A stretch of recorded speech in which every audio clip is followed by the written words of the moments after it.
Hello everyone, welcome back to the channel. In today's quick video, I'm going to talk about the Lessons of History by Will and Ariel Durant, and honestly, this book feels like wisdom packed into just over 100 pages.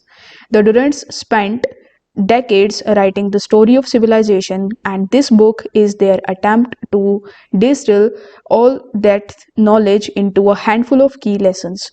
And let me tell you, it's brilliant. They cover everything: politics, war, economics, and even morality. But what really hit me is how timeless their insights feel. You start to realize that history doesn't just repeat itself, it rhymes. The patterns they point out are still playing out today. One of the most favorite takeaways: civilizations rise and fall, but human nature stays the same.